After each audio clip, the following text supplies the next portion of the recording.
Ukiwaona watu wote walioko hapa ni wale wale, sema ni wale wale. Uliyekaa naye hapo pembeni yako ni yule yule.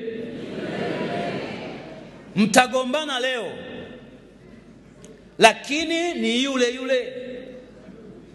Unawahitaji watu wakati wote. Uwe na cheo usiwe na cheo, unahitaji watu. Uwe na fedha usiwe na fedha, unahitaji watu. Kwenye maisha Mungu ametutengenezea mazingira ya kuwategemea wengine. Hata ulipokuwa unaugua, ulihitaji daktari mwingine wa kukutibu wewe.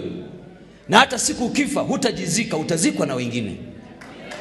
Unawahitaji watu. Mimi nikiangalia hii meza yote na ushuhuda nayo, nikianzia mkuu wenu wa wilaya, ni wale wale. Ni wale wale. Sisi tukiwa umoja wa vijana, yeye makamu mwenyekiti wa umoja wa vijana taifa, tunajipanga, tunamsubiri kiongozi wetu na nyimbo tunamwimbia ni yule yule. Leo ni mkuu wa wilaya, mimi ni naibu waziri mkuu.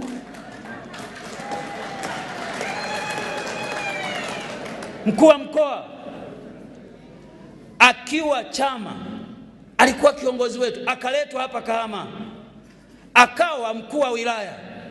Maisha yameenda, amekuwa naibu katibu mkuu wa chama, akawa kiongozi mkubwa wa chama. Mimi nilikuwa waziri, yeye mkuu wa wilaya. Leo mkuu wa mkoa, mimi naibu waziri mkuu, waziri wa nishati, mjumbe wa halmashauri kuu ya taifa. Watu ni wale wale.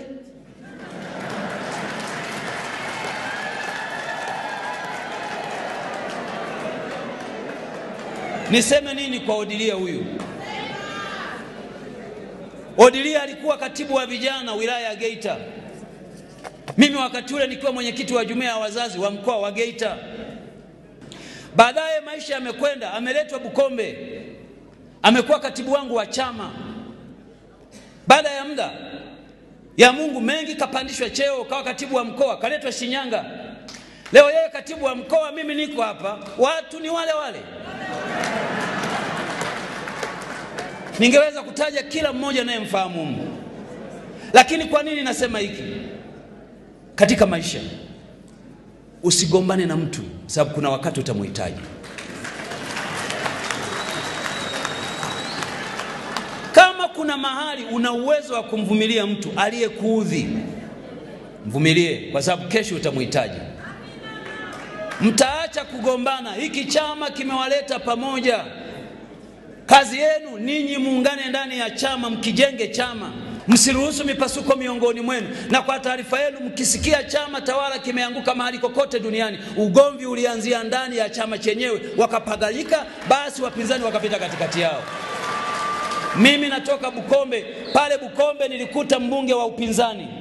Aliyempa ubunge ni wana CCM wenyewe. Kwa nini? Waligombana ndani. Walivyogombana ndani, wakasema tukose wote, akaingia wa upinzani. Matokeo yake maendeleo yakasimama miaka 5 ya kuwa na maendeleo. Leo tunahubiri upendo kwa sababu tunajua iko nguvu kwenye upendo kwa ajili ya kuwaletea maendeleo watu.